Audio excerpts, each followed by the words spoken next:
Ingeniero de profesión, asesora por convicción, escritora de corazón, pero sobre todo madre por vocación. Ella es ingeniera en sistemas computacionales, es máster en administración de negocios, ha tomado diversos cursos, talleres y diplomados para la enseñanza de la lectura y escritura, matemáticas prácticas, comunicación y lenguaje, filosofía Montessori, disciplina positiva, psicología, entre otros. Es colaboradora en prácticas, conferencias y talleres para diversos centros educativos y se desempeña como asesora de crianza y educación, apoyando a las familias de los niños con síndrome de Down. Pero principalmente es una mamá comprometida con la crianza de sus hijos y el desarrollo de su familia, que agradece el poder compartir sus experiencias de cómo la discapacidad ha transformado su manera de ver la vida. Un aplauso, por favor.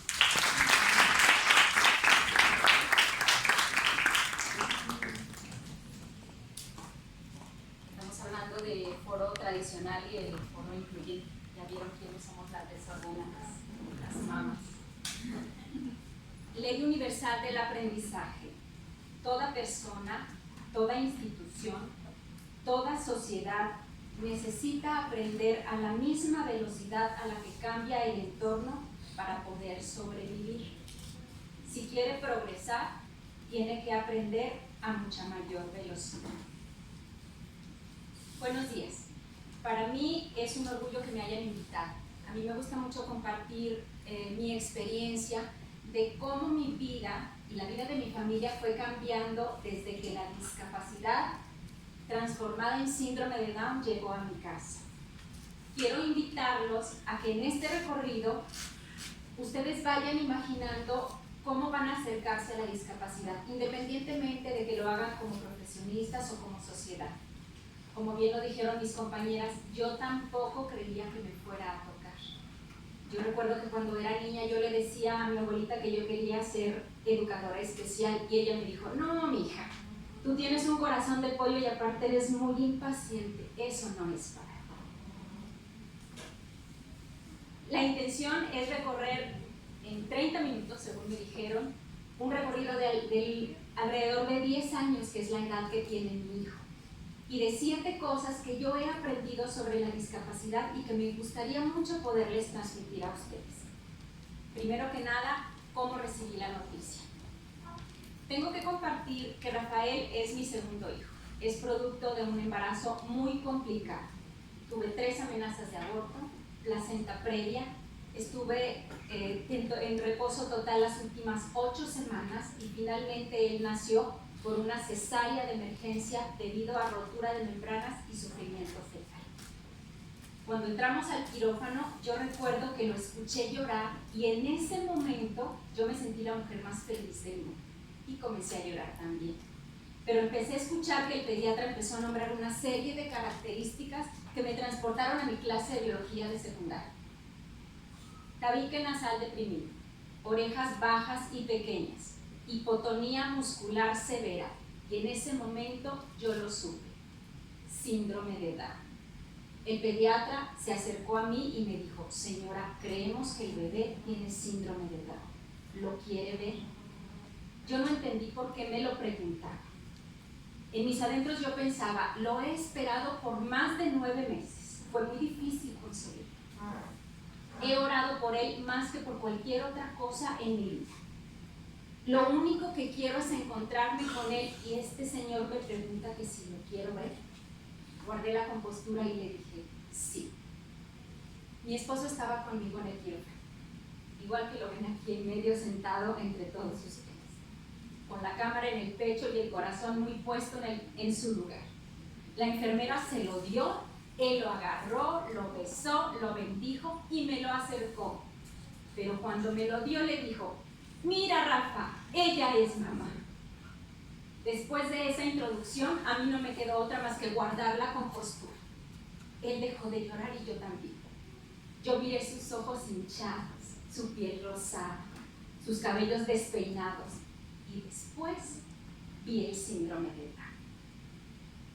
Rafael tuvo que ser trasladado a una incubadora y todavía estábamos en el quirófano cuando yo tomé de la mano a mi esposo y le dije, ¿qué vamos a hacer? Su respuesta fue clara y contundente. lo que él necesite hasta donde nos sea imposible. Ese fue mi primer aprendizaje. La manera en que una persona te acerca a la discapacidad tiene mucho que ver con la manera en que tú la recibas. Si alguien me lo hubiera entregado llorando, si alguien me lo hubiera entregado hablando sobre sus patologías, muy seguramente yo no lo hubiera recibido de esa manera. Porque la manera y la interés en la que mi esposo le habló me hizo sentir, mira, ni te preocupes, este señor sabe de qué se trata. Nomás vámonos juntitos, flojitos y cooperar. Pero al final de cuentas, eso me permitió tomar una decisión crucial en mi vida. No me hice trabajadora social, me hice ingeniero en sistemas. Había estudiado la maestría en finanzas, era corredora de bolsa en la Bolsa Americana de Nueva York y me vi en la necesidad de dejar mi trabajo para atender a mi hijo. Y hasta el día de hoy no me arrepiento de haberlo hecho. Segundo, la inclusión. Llegamos a la casa y le marcan a mi esposo y le dicen que es necesario que se vaya a trabajar a Alemania por un año. Teníamos además otro hijo que todavía no cumplía 3. Me tocó empezar el peregrinaje con todos los especialistas que gracias a Dios iban descartando las patologías y muchas situaciones que ponían en riesgo la vida de Rafa. Y eso nos permitió entrar al Teletón cuando solo tenía 3 meses. ¿Y Gabriel? Gabriel tenía 2 años, no teníamos dónde dejar. ¿Qué hacemos con él? Pues que se vaya al kinder. Él tuvo que cooperar y tuvo que iniciar su educación un año antes que el resto de los niños. Yo corría al Teletón a que recibiera terapia física, estimulación temprana, orosensorial, psicoterapia a más no poder, porque no están ustedes para saberlo, pero yo soy clienta de la psicoterapia. Y después de que Rafael fue avanzando, llegó la edad de que cumplió 3 años. Todo el mundo decía, ya va a cumplir 3 años, sí, ya va a cumplir 3 años. Ya es momento de que entre al kinder, sí, ya es momento de que entre al kinder. Pero Rafael aún no caminaba. Nos vimos en la necesidad de empezar a tocar puertas y de buscar una oportunidad para él. Hubo gente bien linda que nos decía, mire, no sabemos cómo tratar, pero estamos en la mejor disposición de que lo traiga, de que socialice, lo vamos a querer mucho, se va a comer su lonche. No era lo que yo buscaba para él. Llegábamos a otro lugar en donde supuestamente muy preparados, con todo el corazón nos decían, lo siento mucho, no estamos preparados para atender niños así. Yo lo aceptaba y quiero decirles que les agradezco desde el fondo del corazón que me hayan hablado con honestidad. Pero también les decía, pues prepárese, porque el año que entra le voy a volver a llamar. Tras de él vienen muchos niños que necesitan que usted se prepare. Ustedes, profesionistas, tienen una ventaja. De alguna manera, ustedes lo escogieron. A mí me tocó por suerte. Finalmente encontramos un lugar en el que Rafael pudo inscribirse para el kinder. Y ahí lo maravilloso fue la manera en que todos comenzaron a cambiar su dinámica.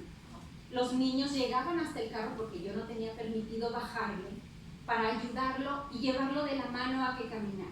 Los maestros comenzaron a hacer su trabajo y ahí me di cuenta de mi segundo aprendizaje. Siempre habrá alguien capaz de ayudar. Es importante tener mucha preparación, es importante tener mucha responsabilidad, pero es más importante tener un corazón dispuesto, capaz de ayudar al niño antes de ver la discapacidad. Tercer punto, la integración escolar. Finalmente entró al kinder, cuando cumplió 3 años y medio alcanzó la marcha y nos dijeron lo mismo. Muchas gracias, el niño está apto para continuar su camino y nos vimos en la necesidad de comenzar a buscar terapias. Terapia de lenguaje, de motricidad fina, de motricidad gruesa, y me topé con la pared. Algo muy triste, y yo me atrevería a decir que es muy vergonzoso en la discapacidad, es que la discapacidad es sumamente lucrativa. La discapacidad vende, y te venden hasta milagros. Es bien importante encontrarse profesionistas preparados, pero también necesitamos profesionistas éticos que te vean como paciente, no como cliente. En ese momento se nos agotó el seguro médico y nosotros no pudimos pagar más terapias. Yo caí en una crisis existencial, regresé a terapia Y mi esposo me hizo una pregunta muy importante. ¿A qué le tienes miedo? Y yo le dije, a no estar preparada. Pues prepárate, mi chula. ¿Qué es lo que tenemos que hacer? Empezar a tomar cursos. Y entonces ese hombre maravilloso se convirtió en padre, madre y superhéroe a la vez para que yo pudiera ir a tomar cursos, ir a tomar diplomados. Y lo primero que yo leí es que lo más importante para generar aprendizaje se llama vínculo emocional. ¿Quién mejor que yo para enseñarle? ¿Quién mejor que yo para aprender y para dejar de gastar en terapias? Podía hacerlo desde mi casa. Entonces tomamos la iniciativa de comenzar a estudiar. Y en ese momento yo me di cuenta que no era tan sencillo, que la literatura podía decir una cosa, pero al final lo que importaba era lo que Rafa me enseñaba a mí. Él me pedía que yo lo siguiera y que yo fuera capaz de darle lo que él necesitaba antes de lo que yo quisiera. Y ahí tomé mi tercer aprendizaje. Prepárate y haz tu chamba. Independientemente de lo que pase afuera, de lo que haga o no el psicólogo, el maestro, el papá, las leyes o la sociedad, tú haz tu parte. Llegamos al entorno. Algo que a mí me encanta leer es sobre neurociencia. Y encontré que decía que el lóbulo frontal es capaz de manejar la memoria y el aprendizaje, pero que para estimularlo era necesario generar un entorno, de manera que las cosas tuvieron que cambiar. Y ese entorno tenía que empezar en casa. Yo no podía ir a pedir inclusión ni a pedir que lo integraran si yo no le ponía un banquito más alto para que alcanzara el agua. Estoy convencida de que el lugar donde empieza la verdadera integración y la verdadera inclusión es en casa. No podemos salir a pedir allá afuera lo que en casa no le damos. Tuve que convertirme en esa señora odiosa del supermercado, porque cuando pasábamos y él oía que cada que pasaban un artículo pitaba, él me preguntaba, ¿por qué pita? Y yo le decía a la cajera y me disculpaba con el señor detrás, señorita, ¿le podría permitir que él pase el código de barras para que se entere? Eso era crear entornos. Eso era poder ir a Marsa a comprar nuez y decir, ¿le das chance a que él pueda teclear los 4 números del código para que sepa cómo se integra el precio? Y toda la sociedad a veces lo aceptaba, a veces no le gustaba. Todo mundo siempre tenemos mucha prisa.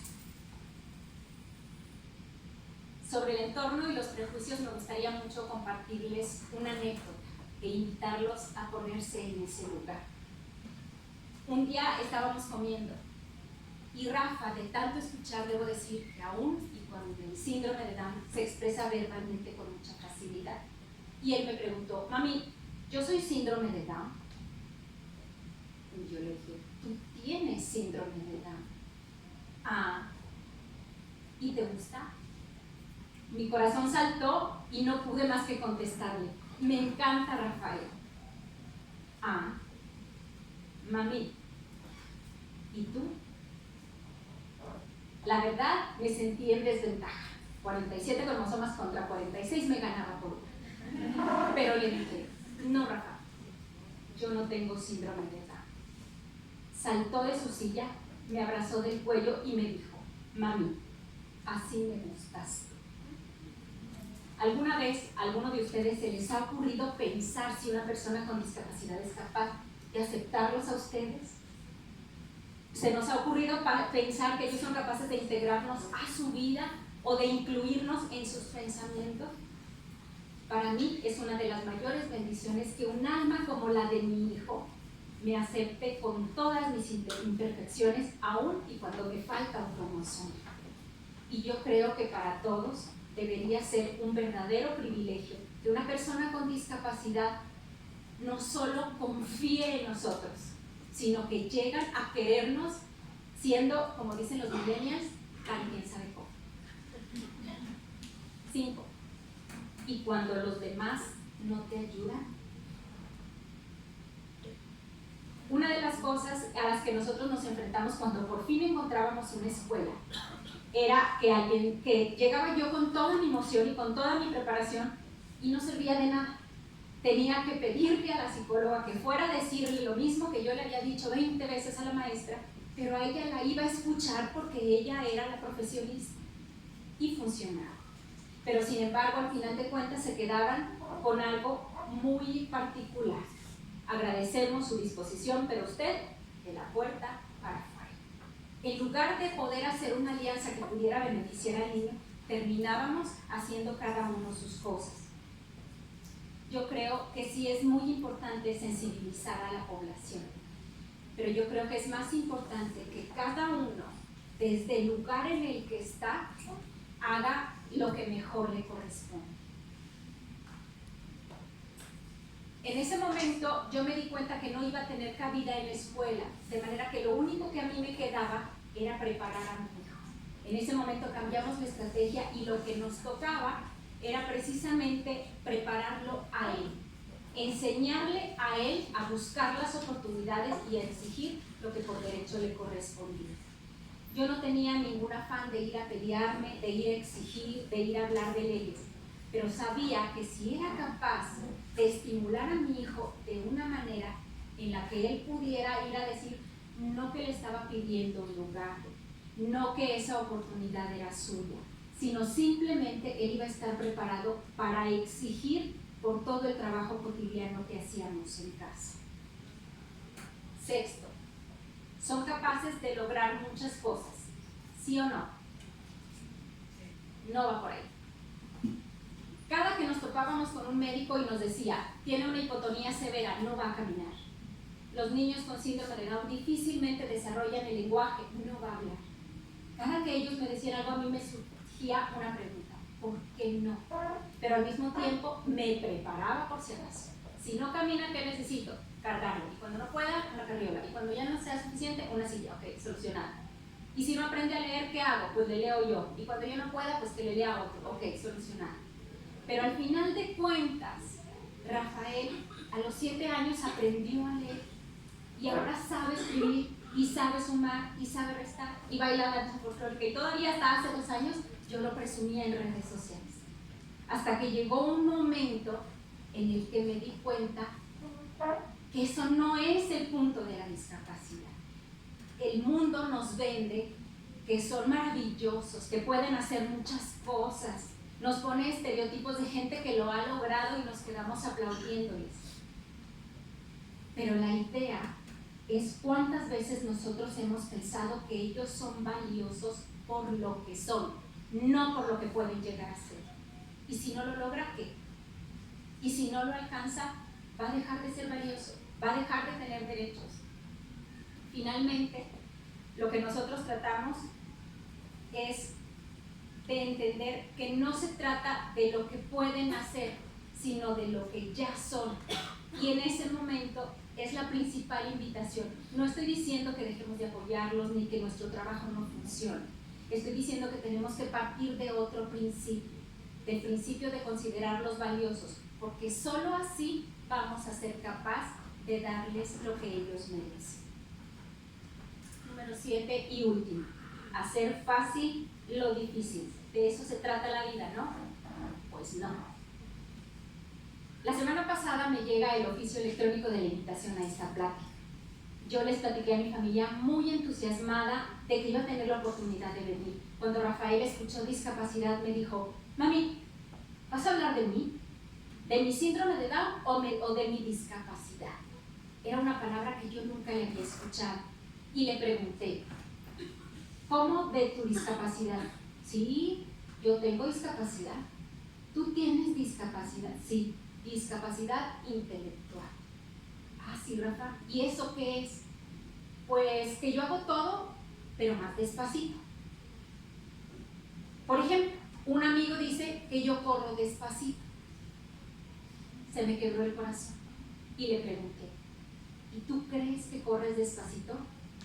Y me dijo, sí. Si eso no es autoestima, yo no sé qué es. Y luego aclaró, y también creo que tengo los cachetes aguados por la hipotonía. Mami, cuando vayas, diles que la discapacidad está bien. ¿Y por qué está bien, Rafa? porque la discapacidad te hace todo más difícil. Y en ese momento me parece, y me quedé pensando, a ver, toda mi vida estoy tratando de facilitar las cosas.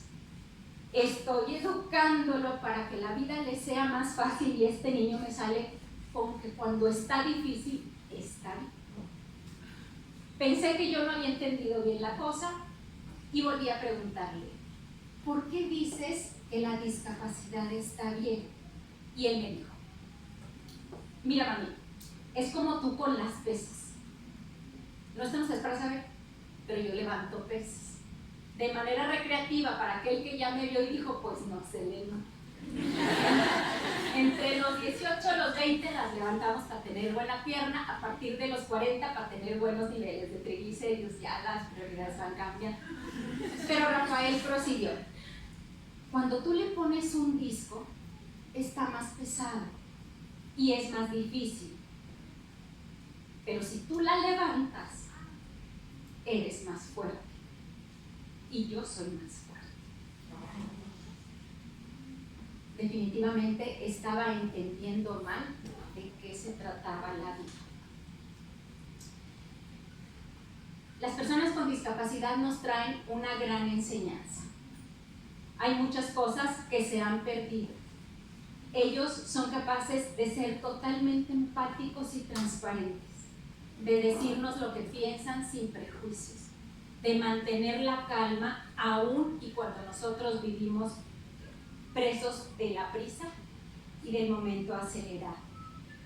Y como lo dijo el señor Erasmo, llevan su condición con mucha dignidad, porque lo que para nosotros puede ser un derecho, para ellos se convierte en un privilegio que es muchas veces muy costoso. Yo los invito a que no me crean, a que se acerquen a la discapacidad, a que formen su propio concepto y a que cada vez que los vean sean capaces de ver a la persona valiosa que se encuentra detrás.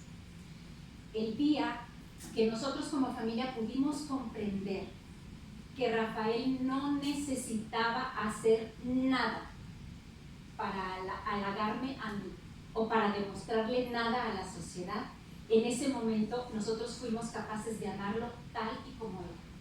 Y cuando tú amas tal y como es a una persona, esa persona empieza a confiar en sí misma y a creer que puede lograrlo.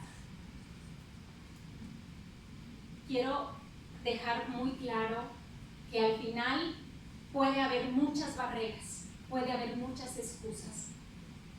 La genética le puso a él muchos impedimentos. La sociedad le sigue poniendo muchas barreras.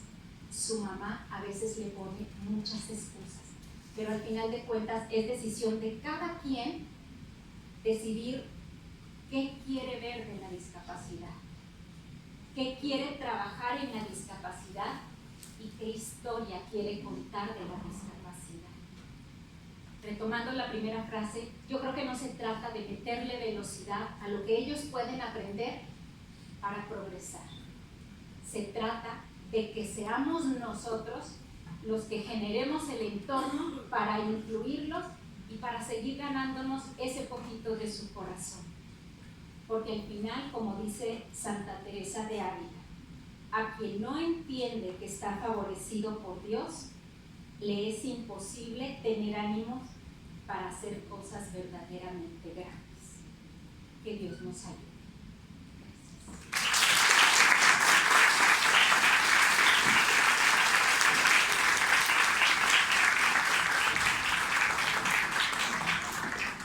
Muchas gracias a Cintia.